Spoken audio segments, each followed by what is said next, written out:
Hi, I'm Andy Schmuckler. I've recently published an op-ed in the very red part of Virginia where I was a congressional candidate talking, among other things, about um, having to recognize the futility of a lot of my effort over the last decade plus with weekly pieces to have an impact on the conservatives in the area in which I live. Uh, I've worked hard to articulate things that are true and would be meaningful in the framework of the values that I know the conservatives to have had. But I see no sign that I had any impact. Uh, and I'm trying to kick the habit of continually reaching out in that direction to make some kind of positive connection and have some kind of constructive impact. And so I'm thinking instead of the liberal readership that has always um, appreciated what I'm doing. Don't know if they're going to appreciate as much if I start saying some things to the liberals rather than being appreciated for putting certain kinds of truths in front of them on the breakfast table in the newspaper. But we'll see. There are aspects of liberal America that I think are need to be changed. And I think the most important ones, and certainly most important to me personally, are to change some aspects of the worldview to be able to see some important realities and respond to them more appropriately. I'm going to be doing a video perhaps right after this one called "Why Aren't Liberals Better Fighters?" But I haven't till now wanted to go public with writing things to the liberals around here about disagreements. I mean, the more everything that's wrong with American liberalism in this time pales utterly in comparison with the rise of fascism to take over the American conservative America. But nonetheless, there are things that can be useful to say about uh, how I would differ. One I've talked about previously, and I'll just go through it concisely, I hope, and that's immigration. The important thing, I mean, on the one hand, I entirely endorse the love the stranger ethos of how liberals mostly like to regard the immigrants among us, even those not here legally, uh, pushing for DACA and all kinds of things, wanting to be compassionate and helpful. And uh, how would you feel if you were facing this or that in your home country? And look what happened in before World War II when we turned back ships, etc. Yeah, I have those feelings. I'm a Lazarus. Give me your hungry, your poor, your top. I have some issues with immigration. There may be issues of the rates at which society can absorb things.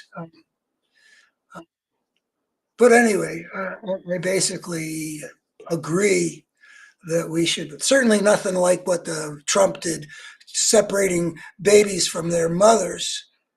I mean, it's so grotesque. The whole punitive approach, the whole they're eating our pets. I mean, it's just so ugly. But if you step back a little bit and you look at the issue of immigration, not just in terms of Democrats and Republicans and Trump and uh, but as a global problem, which it has been, and I fear will only get to be more so. I hope I'm wrong about that, but climate change is likely to do that. If you look at the effect on a society of a large influx of immigrants, how large is, I don't know. Maybe it varies from one society to another. But in any event, there are a lot of societies besides ours that have had a big influx of immigrants. And the impact on the society at large has included a considerable strengthening of fascistic political forces. I think that's true in France, it's true in the Netherlands, it's true in Germany. I think it's true in Italy. I'm not sure how big a factor it's been in Italy. It certainly was true in Hungary, turning to Orban. It weakened Merkel, helped to give rise to a more fascistic party than Germany had had since the war. And it happened in Sweden even. I mean, even Social Democratic Sweden started electing more fascist people and putting them into power. And it's had the same effect here in the United States. So I'm not antagonistic to anything about the liberal approach. I think it's admirable. It would be nice if everybody could be more open-hearted, less threatened by people who are different, and more willing to accommodate or something like that. I think ideally that's how people should be, but that's not the reality. And it's not just Americans, because the Republicans whip them up demagogically as they have been, telling them lies about the immigrants. But even outside the American, it seems that immigration beyond a certain magnitude and threatens the whole of the liberal order by fortifying the support among the public for a fascistic political force.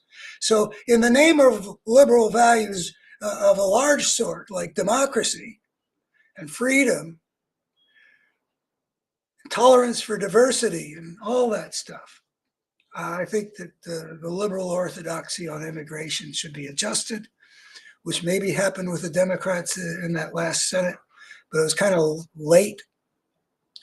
But I think that a certain amount of wonderfulness of policy on immigration has to be sacrificed in order to protect the larger picture of maintaining substantial majorities who don't find fascism attractive. Fascism has always been good at exploiting people's fears and angers and creating scapegoats, whether it's the Jews in Germany or the Hispanics in Arizona. So that's one place. A second place is the trans issue. Now, I think that the liberal orthodoxy is unbalanced on the trans issue, but it is also true that there is a component of the society that wants to persecute these vulnerable people, and they have to be opposed. So what I think would be a proper liberal position on the trans issue is people in that situation are entitled to being treated with respect for what and who they are as human beings. And I would say also dealt with in a caring and compassionate way. Life is hard enough without having additional challenges put in one's path. And there's no justification for being cruel and unkind. So I don't think you need to go much further than that. And liberal America, it seems to me, and I confess to not knowing everything about what goes on about this issue, but it seems to me from the sidelines that there is an insistence on an orthodoxy which elevates a small group of people with making particular choices because they're trying to deal with particular challenges that most of us are glad not to have to confront. An insistence that on dictating to society a whole lot more than just treat us decently. And I think liberal America has sort of gone along with that kind of insistence. People can uh, use what pronouns they want. And they can make what requests they want of their family and friends. But this is not an issue to impose on society at large. Uh, this is not a big enough deal um, that a lot of political capital should be spent on. But even so, it's just not appropriate for a small group of vulnerable people who have sort of sprung up as almost a kind of a movement to dictate and to insist. I don't know enough about J.K. Rowling's, and she got in trouble. My impression was she shouldn't have gotten in trouble. People should have respected where she came down. But in liberal America, there's been this kind of orthodoxy that sort of pushes something beyond what's appropriate into people's faces and sets the right wingers up to make hay out of something which people shouldn't be annoyed about.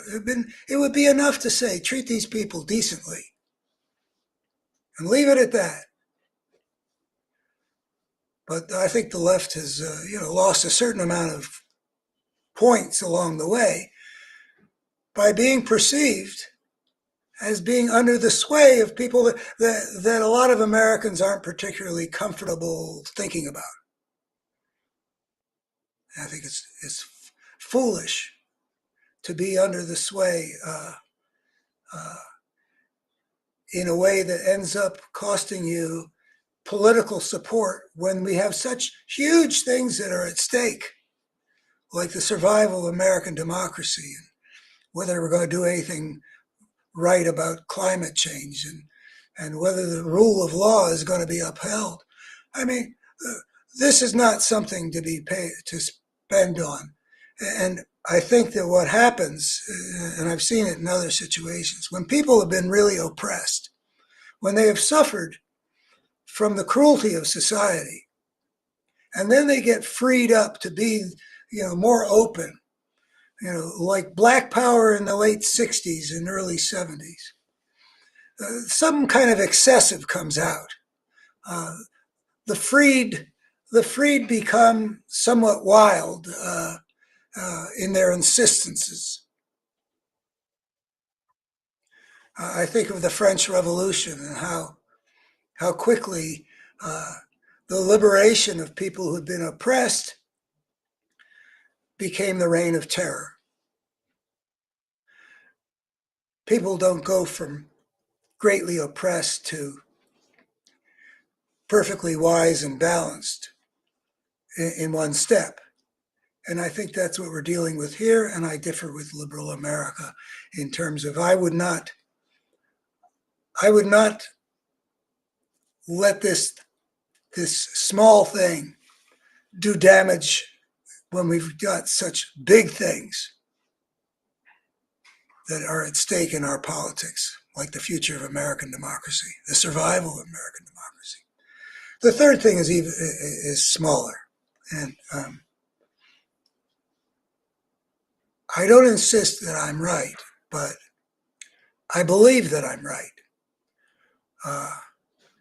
because I studied charges against Woody Allen about molesting this, I think, then 5-year-old girl.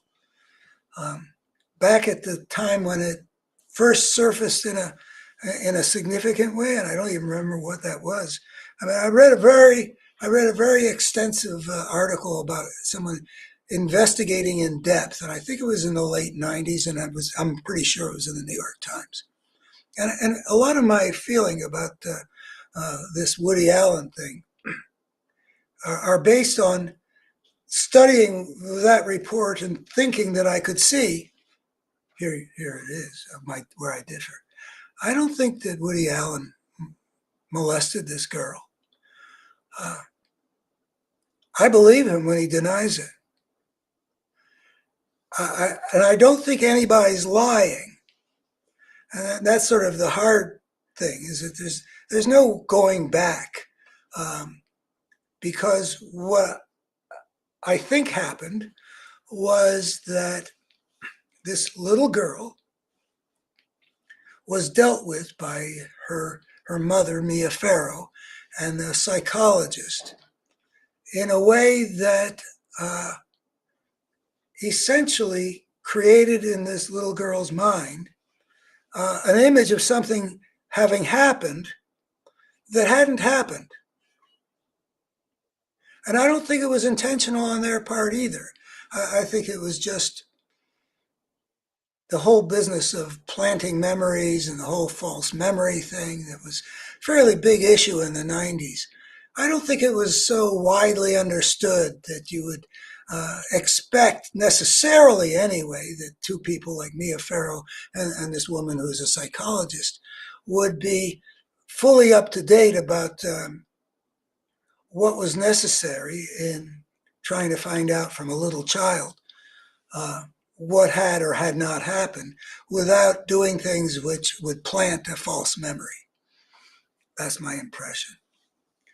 So, like I said, I don't know that but I still relate to Woody Allen as a guy who is innocent. Now, people say, "Oh, but he got together with this other woman who was so much younger than he, who was his lover's adopted stepdaughter." And yeah, yeah, he does probably have a thing about youth in women. There's something less than completely according to Hoyle for a man that was his age to pair up with an adopted daughter that was sort of daughterly to him. Maybe, I don't know how much that was true, come to think of it. But that's not the same thing as what he's accused of and what has cost him his whole place in Hollywood. I do know the film Manhattan, and I know that there we have something like a 40-year-old Woody Allen figure together with a teenage girl who's still in high school, played by Mariel Hemingway. Um, it shows something about his orientation toward youth. Uh, but it's a human relationship. And his marriage to this young woman has been going on for a very long time now. And it seems to be a successful marriage. It's not something that I'm particularly inclined to find fault with, even though, different people have different needs. Um, Woody Allen said, the heart wants what the heart wants. And I think getting together with that woman uh,